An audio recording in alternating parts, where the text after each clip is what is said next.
Ce n'est pas parce qu'on est parti loin que l'on doit doubler. Surtout, on ne doit pas oublier d'où l'on vient.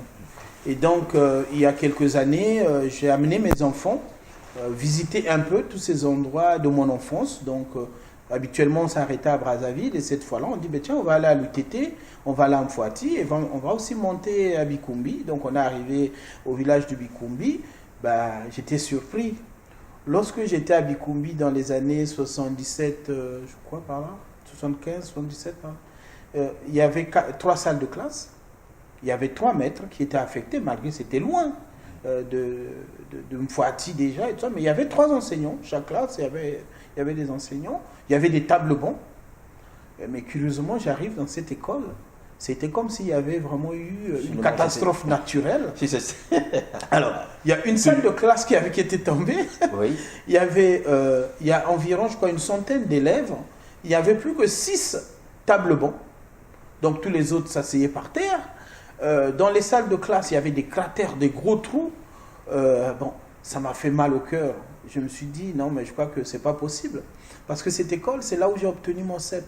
Donc, le premier diplôme que j'ai obtenu dans ma vie, je l'ai obtenu dans cette école. Et je ne peux pas comprendre que moi qui, en France, j'amène mes enfants à l'école, je vois les conditions qu'ils vivent. Pourquoi mon pays a reculé? Pourquoi ce village a reculé à un tel niveau? Ça m'a fait mal au cœur. Je me suis dit, mais écoutez, je vais fêter bientôt mes 50 ans. J'ai indiqué à mes amis qui voulaient me soutenir pour mes 50 ans. Je dis, écoutez, ce que vous allez me donner, moi, je voudrais le consacrer à réhabiliter cette école-là. Donc, c'est ce que j'ai fait. Donc, j'ai équipé cette école en table banc. J'ai refait les portes, les fenêtres, le sol. J'ai construit des latrines. Et mon ami, ancien collègue de cette école qui s'occupait de ces travaux, oui. Un peu d'argent était resté. Il m'a dit, mais écoute Michel, comme il nous manque une salle de classe, vu que les CI1, CI2 sont obligés d'utiliser une cuisine désaffectée pour faire classe, est-ce que nous ne pouvons pas faire un projet de construire une nouvelle salle de classe? Je dis, écoute, il n'y a pas de problème, mais moi, mon projet s'arrêtait là où, de tout ce que j'ai fait sur fonds propres, et donc à ce moment-là, je vais m'associer avec les anciens élèves de cette école et puis aussi les ressortissants du village, parce que ce n'est pas mon village en fait. Et pour que nous puissions construire cette salle de classe qu'on a commencé, mais malheureusement on n'a eu qu'un seul soutien. J'ai eu qu'un seul soutien à ce jour, c'est le sénateur Ngouya qui nous avait donné à l'époque 1 tonne de ciment.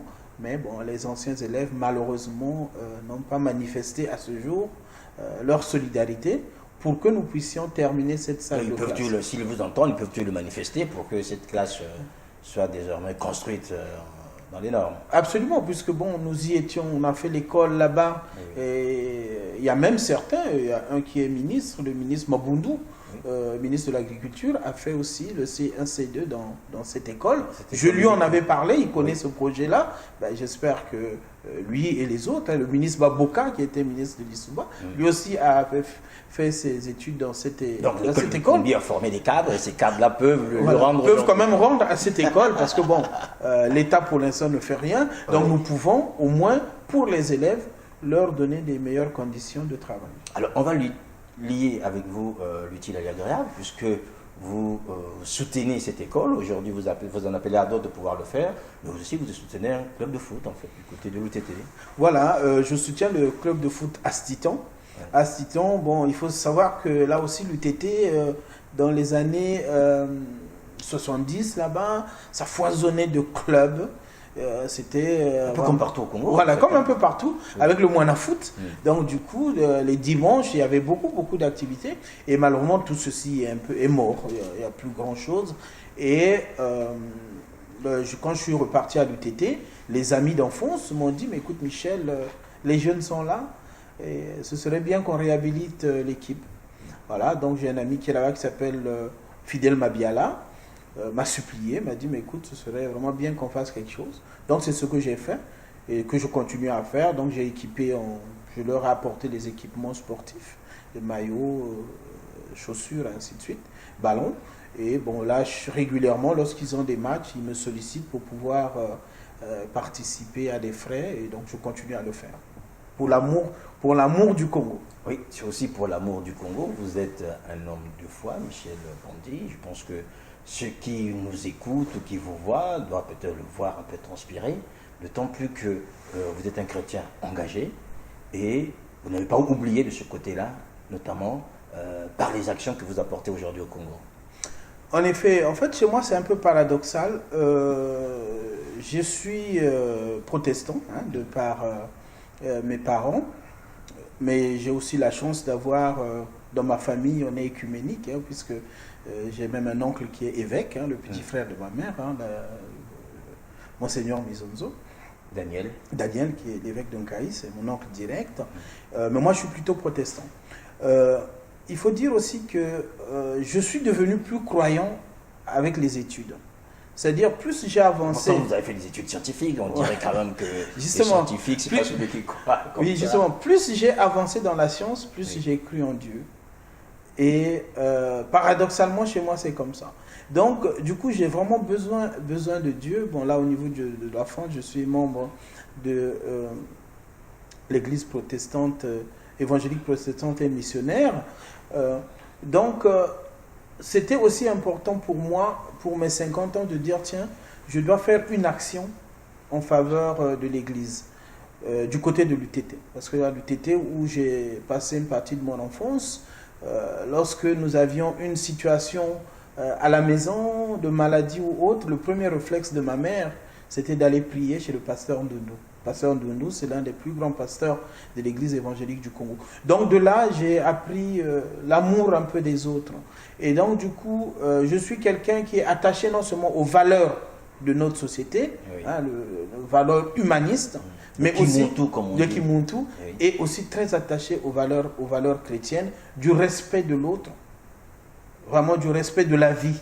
Et donc ça, c'est des choses qui pour moi sont assez intrinsèques, et c'est ce qui m'a amené effectivement à soutenir le temple Bethania, qui avait été construit il y a environ une trentaine d'années, mais qui manquait de tôle. Ça n'a jamais été... la toiture n'avait pas été mise, d'autant qu'il y avait des tôles qu'ils avaient achetées, des planches qui avaient été volées. Donc du coup, je l'ai supporté aussi, je l'ai fait avec fonds propres, aussi avec le soutien des amis d'église et autres que j'avais sollicités, là aussi dans le cadre de mes 50 ans. Alors, est-ce que, Michel Ondongo-Pandy, on peut comprendre en fait le parcours qui est le vôtre et votre engagement aujourd'hui pour le Congo, en faveur du Congo, à travers en fait de tout ce que vous nous avez dit? Oui, parce que je crois que nous autres, comme je disais, nous autres, ce qui nous font... C'est vrai que j'ai une situation, moi. J'ai une pharmacie,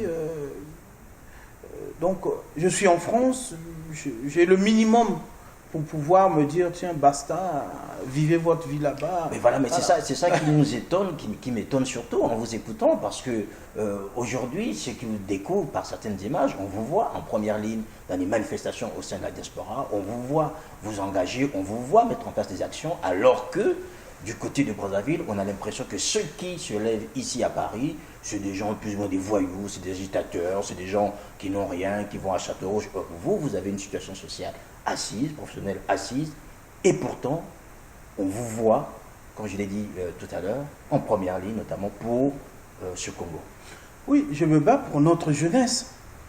Si aujourd'hui vous avez des jeunes qui ne peuvent pas...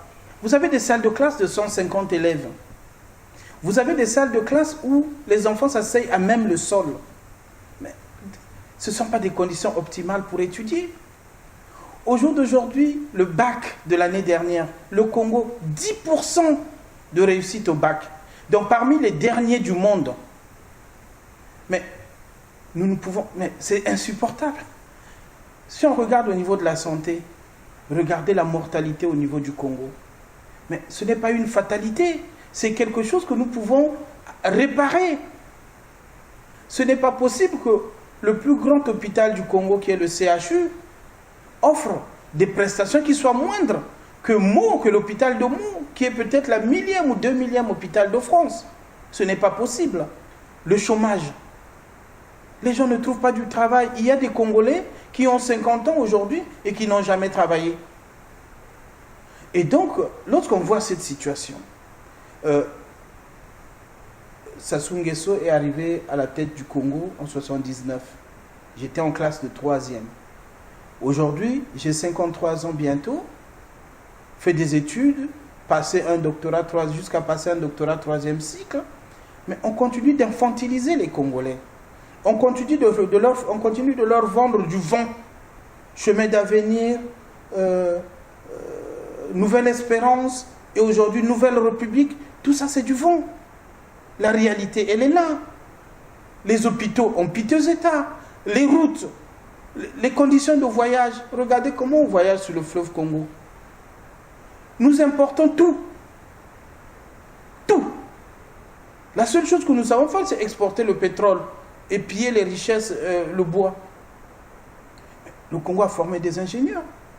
Le Congo, aujourd'hui, a les moyens pour pouvoir s'en sortir. On a eu des budgets jusqu'à 5 500 milliards. Non, mais le Congo devait être un petit paradis terrestre. Dieu nous a tout donné. Et donc, lorsqu'on regarde ça, on regarde cette souffrance de notre population, on ne peut pas se contenter de son petit confort qu'on a à l'étranger. On se dit non, ce n'est pas possible. Il faut changer les choses. Il faut que les choses changent dans notre pays. Ce n'est pas que dans mon intérêt, mais c'est surtout dans l'intérêt de ceux qui sont dans ce pays-là. Parce qu'effectivement, même nous, à la diaspora, nous en souffrons. Voyez-vous, il faut soutenir ceux qui sont au pays. Nombreux, ils sont obligés d'envoyer de l'argent pour que les neveux et autres aillent dans les écoles privées. Ils sont obligés d'envoyer de l'argent pour soigner. Et des fois, c'est difficile. C'est difficile, pourquoi? Parce que vous avez des maladies, des fois, qui coûtent très cher. Au Congo, vous ne trouvez même pas le médicament. Alors que ce médicament, il existe en France. Ce n'est pas un miracle pour que ce médicament soit au Congo. Nous avons les moyens de nous dire que non, nous pouvons doter ce pays-là d'un minimum pour que la population soit soignée. Ça a existé. Moi, quand j'étais gamin, lorsque je tombais malade, quand j'allais à l'hôpital, que ce soit à Jeannevial ou ailleurs, il y avait des soins qui étaient adaptés. Et je vous assure que je vous ai dit tout à l'heure, mon frère était infirmier à l'école de Bikumbi, à Bikumbi, là-bas, à l'infirmerie. Mais à Bikumbi, je pense que c'était tous les 3 mois. Il y avait une dotation aux médicaments. Et aujourd'hui, tout ceci n'existe pas. Et donc, du coup, on se dit, mais l'État fait quoi? L'État organise quoi? Les gens, l'argent du pays, c'est devenu leur bien à eux. On voit le fils du président qui fait des dépenses faramineuses en Suisse. On vous dit, tiens, ils ont dépensé pour 200 000 d'habits. Mais c'est un scandale. On n'a pas besoin de dépenser toutes ces sommes folles pour s'habiller, alors que son peuple croupit dans la misère. Vous prenez le cas récemment, il y a 2 ans ou 3 ans, le Congo dépense 4 milliards pour construire le temple de la franc-maçonnerie. Franc-maçonnerie, ça apporte quoi chez nous? Ça apporte peut-être la lumière en Europe, certainement. Mais chez nous, c'est quoi? C'est une franc-maçonnerie. Parce que quand on voit les catholiques, ils ont des centres, on voit des centres sociaux pour aider, pour soigner. Les protestants, pareil, les kimanguistes, les salutistes, ils soignent. La franc-maçonnerie, ça nous a apporté quoi? Ça nous apporte quoi? Moi, je veux bien qu'un Congolais me dise que voilà, ça nous apporte ceci, ça nous apporte cela. Ça nous apporte rien que de la misère. Mais comment l'État peut dégager 4 milliards pour construire un temple de ce truc-là qui nous apporte rien? C'est des croyances privées, mais ok, faites vos cotisations, construisez votre temple, mais pas l'argent de l'État. L'argent de l'État doit participer à l'amélioration du bien-être de notre population. Donc, c'est le sens de mon engagement. Rétablir ce que j'appelle, moi, la méritocratie républicaine. Nous devons sortir de l'ethnocentrisme. L'ethnocentrisme, c'est le poison qui nous tue, qui nous ronge.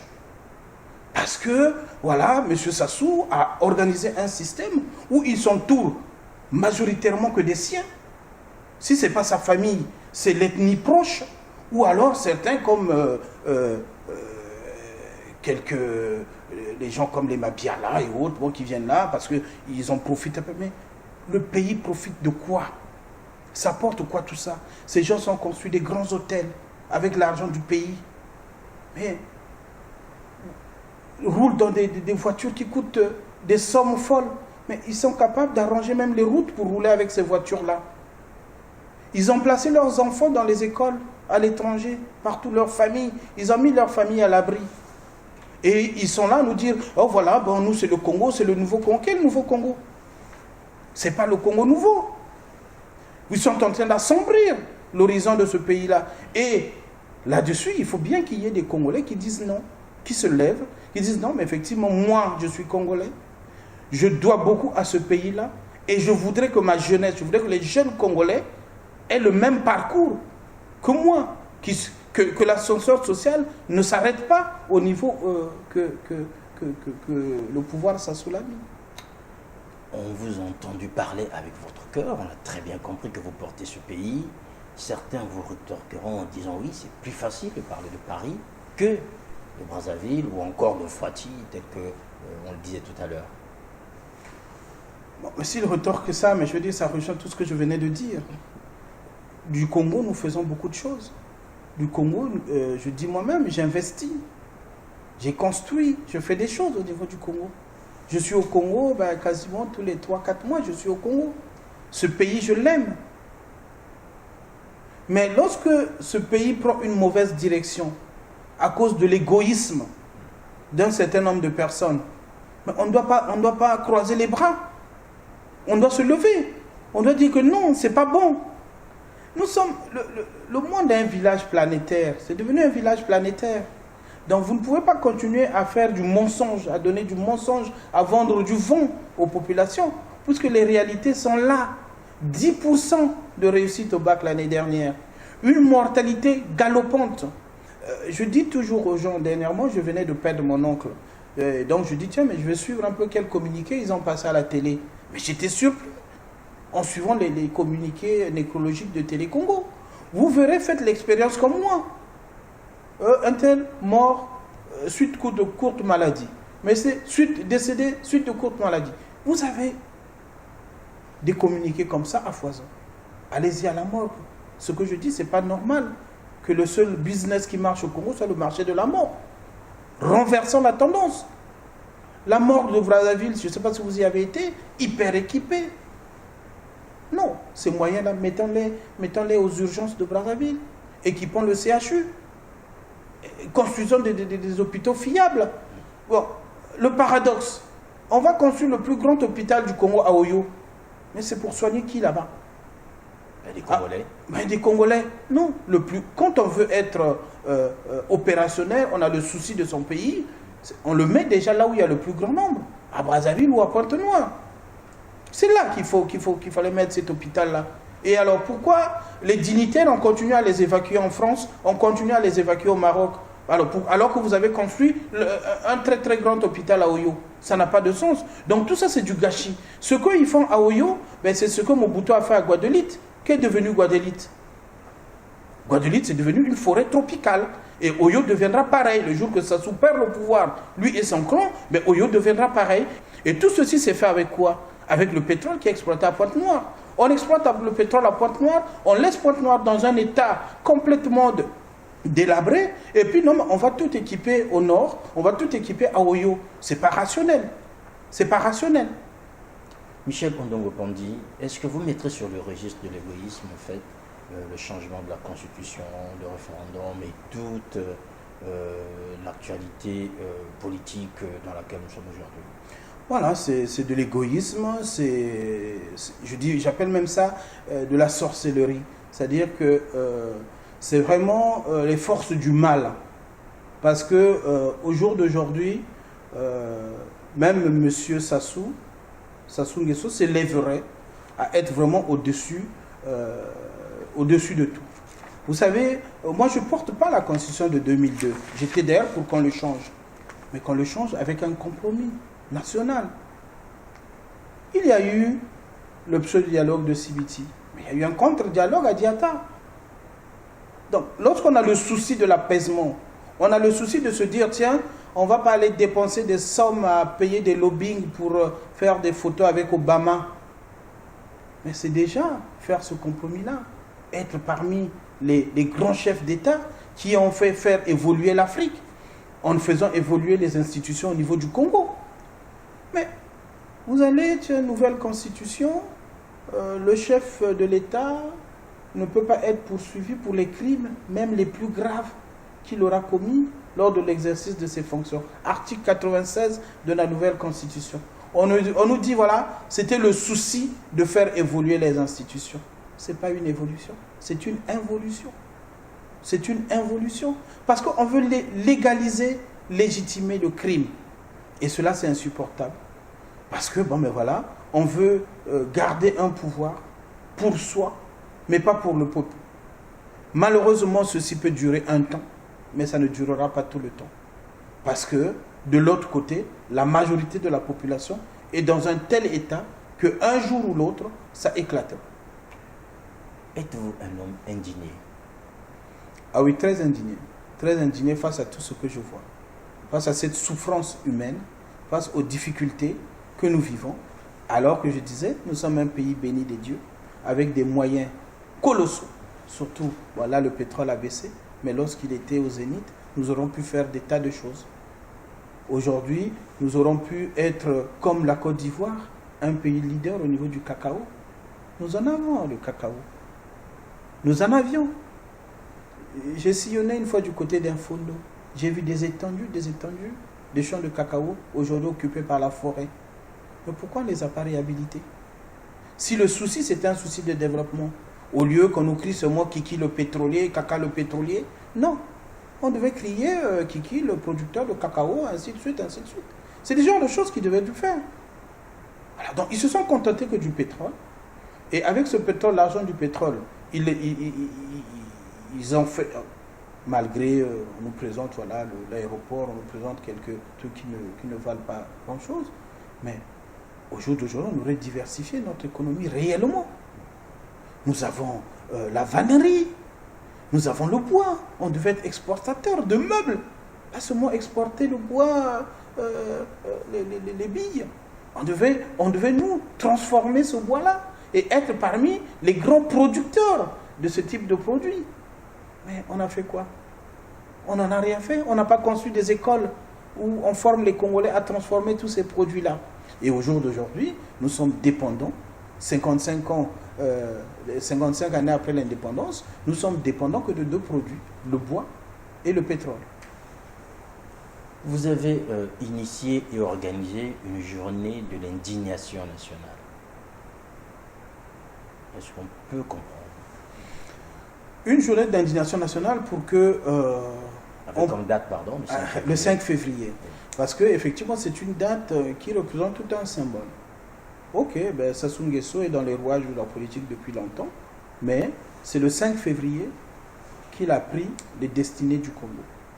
Il s'est érigé comme président de la République du Congo. 5 février 79. 5 février 79. Donc ça fait 37 ans au jour d'aujourd'hui. Donc lorsque nous faisons le bilan en 37 ans, le bilan il est chaotique. Il est chaotique. Le Congo a pu se reculer. Vous avez dans l'enseignement, vous avez dans n'importe quel domaine, prenez, vous verrez que les choses se sont dégradées. Se sont plutôt dégradées. Et voilà qu'il veut perpétuer ce système-là. Parce que malgré les stratégies où on nous dit, voilà, c'est le peuple, c'est le PCT qui demande, qui supplie Sassou d'être président, non. C'est sa stratégie, il veut demeurer au pouvoir. Mais pour faire quoi? Pour faire quoi? Pour semer la mort? Non. C'est important qu'à cette date-là, que les Congolais se souviennent, se disent non, cette date, c'est une date qui est noire pour le Congo. C'est une date triste, c'est une date de deuil. Donc, j'ai proposé, avec d'autres amis maintenant de la diaspora qui l'ont adopté, de lancer ce mot d'ordre de journée de l'indignation nationale ce 5 février. Donc c'est parti pour tous les ans maintenant. En tout cas, jusqu'à la chute de Sassou. Parce que le but, c'est que ce monsieur-là, avec tout ce qu'il représente, puisse quitter le pouvoir, qu'il aille soit à l'arrêt pour répondre de ses crimes, mais le Congo doit tourner la page Sassou. Il faut vraiment changer de logiciel. Si nous ne changeons pas de logiciel, ben voyez-vous, ben on continuera à enterrer que des morts, que des morts, que des morts. Notre système éducatif restera en déliquescence. Notre système industriel inexistant. un chômage galopant. Et là, comme c'est un pouvoir qui n'est assis que sur le pétrole, avec les prix du pétrole qui sont en train de chuter dangereusement, pour une bonne chose d'ailleurs, c'est une bonne chose d'ailleurs pour nous, et demain, le Congo, on va se retrouver dans une situation qui va certainement entraîner des gros soulèvements populaires. Parce que vous avez déjà dans certains secteurs, par exemple dans le Centre national de lutte contre le sida, plus de 23 mois, ces personnes qui se battent aux côtés des malades du sida, et vous savez que c'est une maladie grave, depuis plus de 22 mois, ils n'ont aucun salaire. Ce n'est pas normal. Donc, ce type de situation, vous avez donc un pouvoir, un chef d'État, qui se dit chef d'État, qui maintient sa population dans ces situations. Non, les Congolais doivent se réveiller. Les Congolais doivent se réveiller. Et comme ils ne peuvent pas sortir, parce que quand ils sortent, ils deviennent la chair à canon de M. Sassou, mais qu'ils restent chez eux. Ça fait comme une journée de deuil national. Les gens restent chez eux pour marquer leur indignation ce jour. Il y a quelqu'un qui voudrait bien tourner la page Sassou, mais avec une méthode plus radicale, c'est Modeste Boukadia, qui lui a proposé la création d'un État du Sud Congo. Vous vous appelez Michel Ondongo Pandi. En effet, Modeste Boukadia, que j'appelle Grand Modeste, parce que c'est un grand que j'ai connu à Toulouse, qui m'aidait d'ailleurs pour m'expliquer les cours de physiologie, parce que c'est un très bon professeur de physiologie. Non, je ne suis pas d'accord avec les thèses qu'il défend. Je vous ai dit que moi, j'ai grandi à Wenze, et à Wenze où j'ai grandi, c'était dans la rue Gamboma, du côté du marché de Wenze. Autour de moi, il y avait les Moshi, les Lari, les Moi, les Teke. On vivait plutôt en parfaite harmonie. Et ce que j'ai toujours dit aux gens, je dis, mais tiens, ce n'est pas un hasard que l'un des plats nationaux du Congo, c'est le coco manioc. Et ce coco manioc est aussi bon et aussi harmonieux, ce mélange prend si bien. Pourquoi? Vous avez le poisson fumé qui vient du nord, vous avez la pâte d'arachide qui vient du sud, et vous avez le coco qui vient des plateaux. Et ça fait un bon mélange, et quand on le mange, il est tellement bon, on se dit, tiens, le Congo devait être aussi bon comme ça. Le mélange congolais devait aussi prendre. Et il peut prendre. Une partie de mon enfance à l'UTT, c'était aussi ça, une cité ouvrière, où il y avait les Malonga, les Onze, les OCT, les Ondongo, nous étions tous en Allemagne. Moi, le père qui m'a élevé, M. Ondongo, il est d'Abala. Ma mère est de Muyonzi. Ce que j'ai reçu, que l'exigence, que je suis ce que je suis, parce que ce M. Ondongo m'a apporté des valeurs, m'a enseigné des valeurs, à me battre pour réussir. Et je ne voudrais pas, je vais me déchirer là. Je serai quoi? Je serai du Congo Nord, défendu par aussi notre ami Wilfried Onyami. Mon ami Wilfried Onyami, ami et frère, puisque c'est un ami du lycée. Non, je ne suis pas d'accord avec ces thèses de division. Mais voyez-vous, c'est aussi l'exploit de Sassou. Sassou a conduit les Congolais aujourd'hui à vouloir diviser leur pays. Tout simplement parce qu'il a utilisé à fond l'ethnie. Il veut faire croire que ce pays, seuls les Moshi, en gros, sont prioritaires dans un certain nombre de choses, mais avec le résultat qu'on connaît. Lorsque vous mettez à tous les postes de responsabilité que les gens d'une seule ethnie, donc c'est-à-dire que vous ne pouvez pas les sanctionner. La preuve, ils ne sanctionnent pas. Et du coup, ça ne fonctionne pas. La machine ne marche pas. Donc, en accentuant cet ethnocentrisme, ça fait que ça crée des frustrations. Ça fait que, bon, mais effectivement,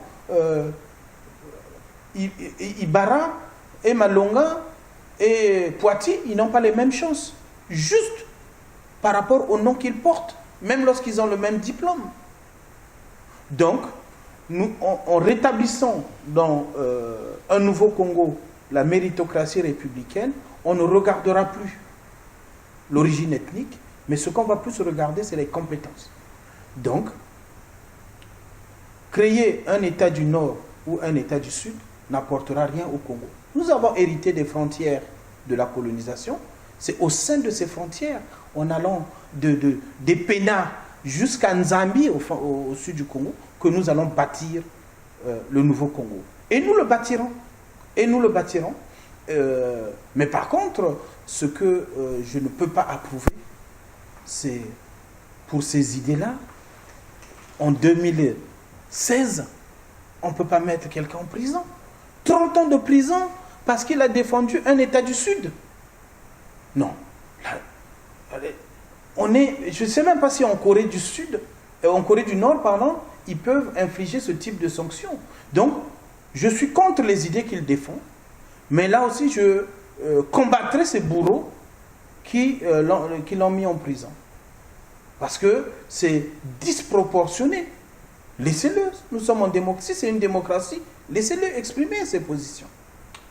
C'est aussi au nom de la démocratie que les Congolais sont appelés aux urnes. Cette année 2016 est une année décisive pour le Congo, puisque, vous le savez très bien, l'opposition congolaise a décidé de participer aux élections.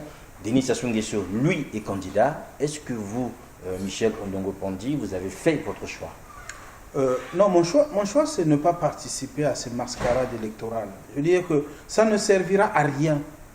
Le seul but, c'est que nous avons combattu cette constitution rétrograde, que je disais tout à l'heure, qui légitime le crime. Nous l'avons combattu, mais c'est sur cette constitution que M. Sassou organise ses élections. Puisque, si c'était la constitution de 2002, il fallait attendre juillet. Donc, si l'opposition va, et de toute façon l'opposition perdra, parce que les résultats sont connus d'avance, Sassou n'a pas fait tout ça pour faire passer quelqu'un d'autre. Il le sait, que dans une élection transparente, il ne peut jamais gagner. C'est impossible. Les Congolais ne le portent pas. Il est obligé de tricher. Donc il trichera, et donc se proclamera président. Mais au jour d'aujourd'hui, il est déjà sur le banc de la communauté internationale. Il n'y a pas beaucoup de gens qui veulent s'afficher avec Sassou. Ils ne sont pas nombreux à courir, à faire une photo avec Sassou. Donc, il faut continuer à le marginaliser. Et la seule façon de le marginaliser, c'est qu'il organise sa mascarade électorale. Mais le 20 octobre, on l'a vu, les gens ne sont pas allés voter. Les gens sont restés chez eux. Ils sont restés chez eux. Et honteusement, ça ne l'a pas gêné. Puisque chez ces gens-là, la honte, ils ne savent pas ce que c'est. Ils sont culottés. Mais ils ont proclamé, voilà, non, mais c'est 72% de participation. Alors que tout ceci est complètement fantaisiste, ça ne repose sur rien. Donc, Sassou ne mettra jamais une CENI véritablement indépendante selon les standards internationaux ou selon les exigences de l'Union africaine. Il ne le fera jamais. Puisqu'il ne le fera jamais, et que là, en 2 mois, vous avez déjà un fichier électoral complètement tronqué. Puisque, selon le dernier recensement qu'il avait proclamé, le nord du pays est même plus peuplé. Certaines régions ont perdu 20 000 habitants. Ils sont passés où? Donc, c'est une erreur pour l'opposition d'aller soutenir cette élection-là de Sassou. Ils doivent rester dans leur position et de boycotter. Puisque Sassou ne respectera pas les conditions, qu'il s'indigne, qu'il participe avec nous à l'appel que nous avons lancé de l'indignation nationale et que nous accentuons cette indignation au mois de mars, puisqu'il y a beaucoup de dates symboles. Beaucoup de dates symboles, à commencer déjà par le 4 mars. C'est le 4 mars qui veut démarrer la campagne électorale. Mais le 4 mars, je vous ai dit que je suis un enfant de Wenze. Le 4 mars, pour moi, dans ces zones, ces quartiers où j'ai grandi, de Mpila et autres, où je me promenais enfant et que je vois les dégâts que cela a causé, le 4 mars, c'est une date, là aussi, noire pour nous Congolais. Et avec des conséquences qu'aujourd'hui, nous ne savons pas. Les gens ont respiré des airs de ces bombes qui ont été amassées, qui ont éclaté. Alors, quelles conséquences pour les générations futures? Nul n'en sait. Au jour d'aujourd'hui, beaucoup de cancers au niveau de Brazzaville. Qui sait que ça doit être lié à tout cela? Donc, il y a des dates comme ça, notamment au mois de mars, où nous allons accentuer notre indignation et l'opposition doit participer à nos côtés. et non aller soutenir Sassou, aller participer à sa marche. Puisqu'à ce moment-là, lorsque Sassou va proclamer ses résultats, il va dire, oh oui, oui, mais écoutez, l'opposition a participé, c'est une élection démocratique et tout ça. Et puis voilà, mais ça ne changera rien du tout, parce que ces gens sont dans une logique qui est une logique de pharma-sorcellerie, de maintenir le pouvoir, le Congo dans les ténèbres. Voilà. Puisque vous parlez des ténèbres, je vais vous ramener en fait dans cette tradition biblique. Qu'est-ce qui fait que vous soyez un homme debout? Je suis un homme debout parce que je ne participe pas à la spoliation, à la dégradation, mais surtout au clientélisme développé par M. Sassou et son système. Et donc je reste debout parce que je pense que c'est qu'en se battant avec les outils que mon pays m'a donné, l'instruction, que je sortirai, que je m'en sortirai, que mes enfants s'en sortiraient avec l'instruction et que mon pays aussi s'en sortira de sa situation. Voilà. Michel Ndongo Pandi, merci. Merci.